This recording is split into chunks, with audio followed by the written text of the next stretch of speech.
We'll look at Nehemiah chapter 11 and 12 today. We'll pray. Dear Lord Jesus, thank you, Lord, for this day. Thank you, Lord, for helping us to worship you, Lord. Be with us as we look into your word. Speak to us, speak to each one of us, Lord, from your word. In Jesus' name we pray. Amen. So, Nehemiah chapter 11 is actually, it is telling about the list of people who are there in Jerusalem, the residents of Jerusalem. Now, this was actually like a ghost town after the people have been taken into captivity.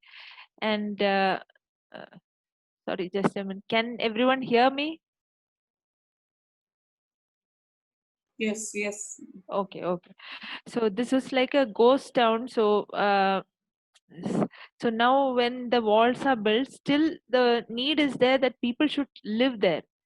So the leaders decide to live, and among the rest of the people, they cast lot so that 1/10 will live there. And there were some who volunteered to live there, and everyone blessed them. They were happy with them, and they blessed these people who were willing to live there, because obviously city life will be different. Others also may be staying outside in other cities, but probably the space in Jerusalem may not be that much. So, and the people who lived in Jerusalem may be probably bolder, because always it is sometimes no, usually it is the capitals that are the target of attack by enemies. And yeah, we see that. So the Levites, they stayed in villages outside like that, and all. It's written in this chapter. Now going on to Nehemiah chapter 12. So first it gives a list of the Levites who returned with Zerubbabel. Then I'm now actually going to talk from verse 27. So if you look into this from 27 to 47, I've divided it into basically two thoughts I wanted to share: the dedication of the wall and worship. Now, first about the wall dedication. So the timeline may be little different. That is why we saw previously that the wall was built, but the dedication is actually written about in this chapter. So if we look in Nehemiah chapter 12 verse 27 onwards, so for the dedication, in verse 27 it is written, now at the dedication of the wall of Jerusalem, they sought out the Levites from all their places to bring them to Jerusalem, so that they might celebrate the dedication with gladness, with hymns of thanksgiving, and with song, to the accompaniment of cymbals, harps, and lyres. So the songs, sorry. So the sons of the singers were assembled from the district around Jerusalem. So they asked all the Levites to come. Then in verse 30, we see that. Sorry.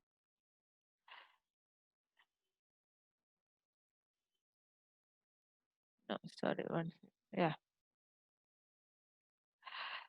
In verse 30, we see that the Levites and the priests, they purified themselves, they purified the people, the gates, and the walls.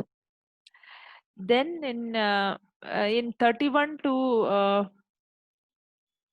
42, we see how the entire population, they divided into two, means the leaders.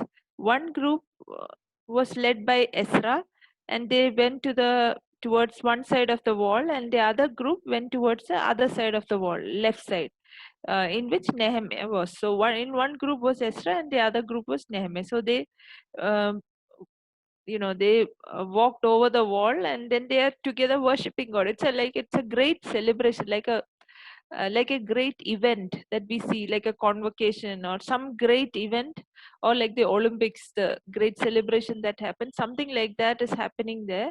It's a great celebration.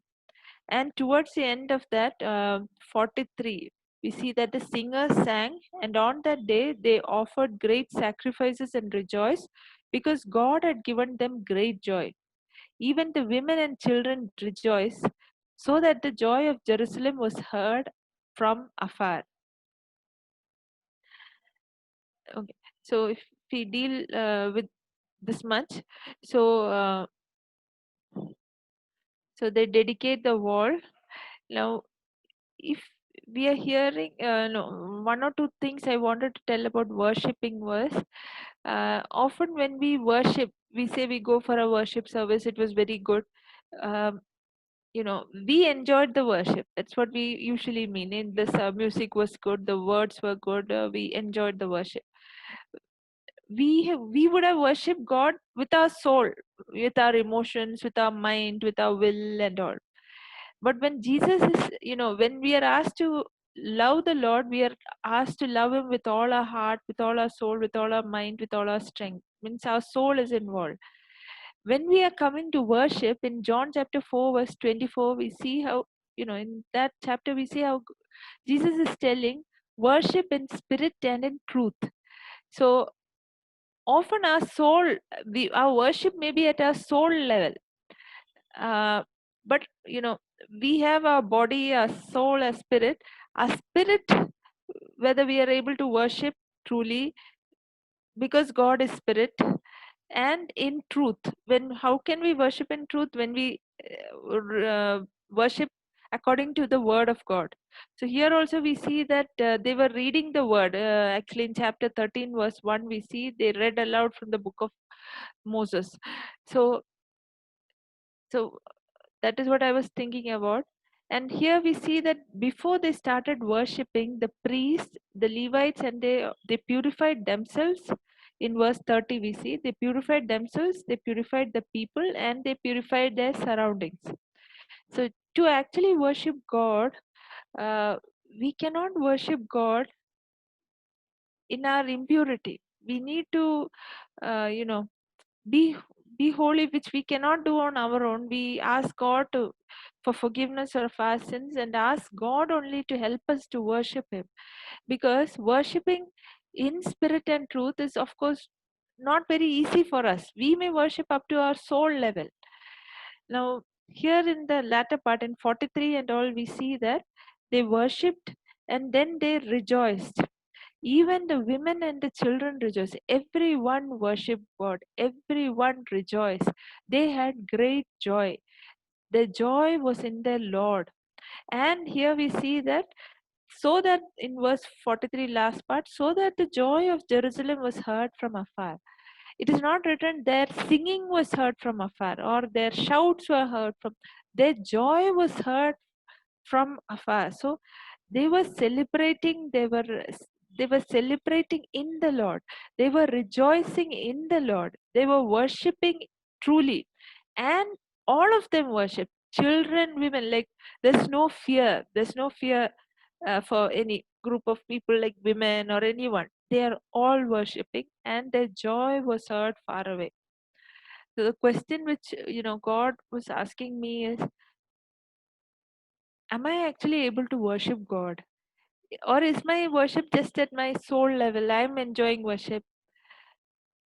Who is the object of my worship? My the it's actually, my worship is directed towards God. He should, you know he should feel great after we worship. Or is it the other way? I am feeling great after a praise and worship session. Then we've heard this. I don't know who actually told that all of us are worshippers. If you're not worshiping the true God, we are all worshipping something. It may be like my education, my degrees, my skills, or research, or my good works, my mission, my ministry, or things like that. Or am I actually worshipping God? So just like we need training to pray, probably it's we need to learn how to worship God in spirit and truth. It's not based on our feelings, but knowing who he actually is in truth, based on God's word and in spirit. Not with, of course our emotions will be involved, because we can't separate our emotions and our body from worshiping God, because we are one person, but with our spirit. And the other thing is about leadership in worship. Here we see about the Levites. Now, if we look at the Levites, Numbers 18 is a very good chapter which talks about the Levites. So if we look of the Israelites, the Levites never got a inheritance. They didn't, when the Israelites came into their promised land, the Levites were never assigned a land. So that we see in Numbers chapter 18, we see how God is telling them that they are set apart to Him and He is their inheritance. That is, He repeatedly tells them. So, how do they get their money and things to eat and all? Because the people are supposed to bring their tithes, and these tithes shall belong to the Levites. And the offerings, what they give, the best. So people are supposed to bring their best to the Levites, and the Levites also in turn they offer their best of what the people bring to the priest. So in fact, the priest will get the best of best things, and the Levites will also get the best things. But they repeatedly, God says in Numbers 18 verse 20, He says, this is to Aaron. He's telling, the Lord said to Aaron, "You shall have no inheritance in their land, nor on any position portion among them. I am your portion and your inheritance among the sons of Israel." Then again in verse 24, "For the tithe of the sons of Israel, which they offer as an offering to the Lord, I have given to the Levites for an inheritance. Therefore I have said concerning them, they shall have no inheritance among the sons of Israel." So they were totally set apart for God's work. Of course, the priests, Aaron's descendants, they were the priests. They were the ones who were, the priest. Now the Levites assisted the priest. Then they were musicians. They had many roles. They were keepers of treasure, the temple treasures. Then there were gatekeepers. Then there were few of them who were judges. Like this is mainly assigned in First Chronicles chapter 23 and all. We see First Chronicles 23 to 25, where David, before he dies, he actually plans out and tells.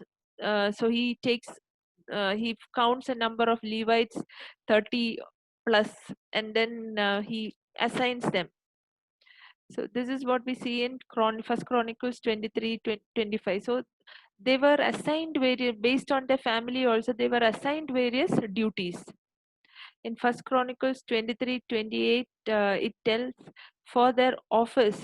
First Chronicles 23 28, it talks about for their office is to assist. This is about Levites. For their office is to assist the sons of Aaron with the service of the house of the Lord in the courts and in the chambers and in the purifying of all holy things, even the work of service of the house of God.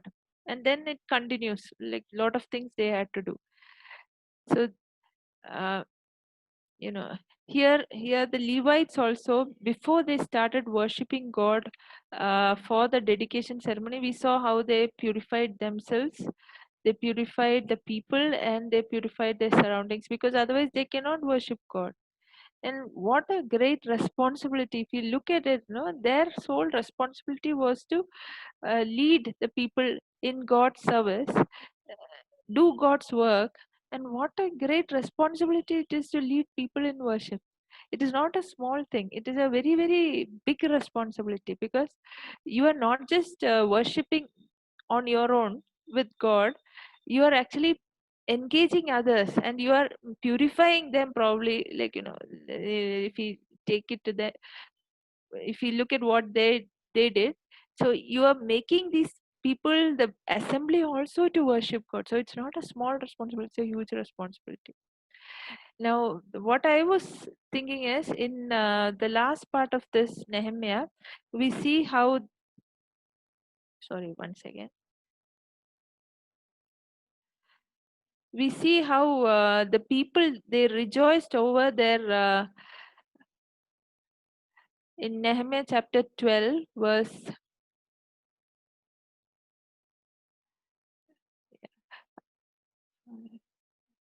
sorry, I'm searching for that verse. Yeah, in the latter part anyway, it is written 44b, "For Judah rejoiced of the priests and Levites who served." And then they appointed men who were able to bring all the first fruits and everything that is required. And the people actually rejoiced over the priests and Levites who served, and they were serving. And in the last verse in this chapter, it's written, so all Israel in the days of Zerubbabel and Nehemiah gave the portions due to the singers and the gatekeepers as each day required, and set apart the consecrated portion for the Levites, and the Levites set apart the consecrated portion for the sons of Aaron. So during their period, the people did what was supposed to be done. They gave tithes and offerings to the Levites, and Levites in turn gave it to the sons of Aaron. And the people greatly rejoiced over their priests and Levites who served. So, what is my attitude towards those who work for the kingdom of God?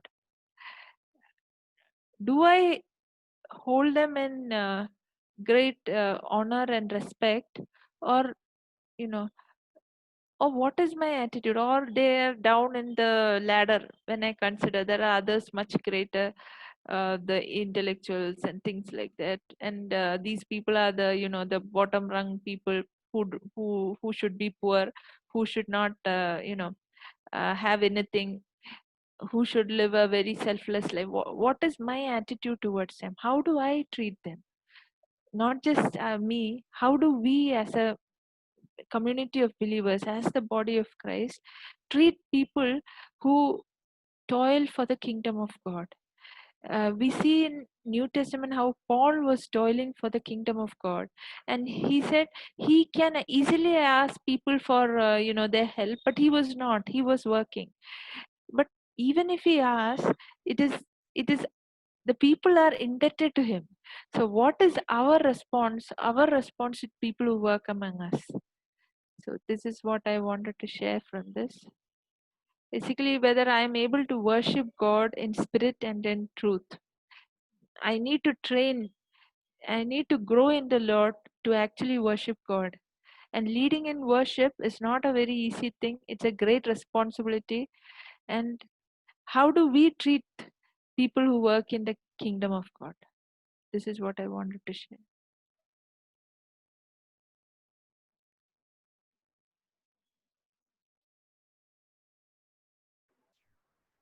Thanks, Danya, for that.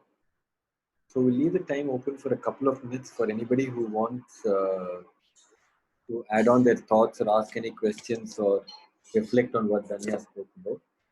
After that, you can share your prayer and praise points. Then we'll go on to a time of prayer. We'll just leave it open for a couple of minutes for discussion.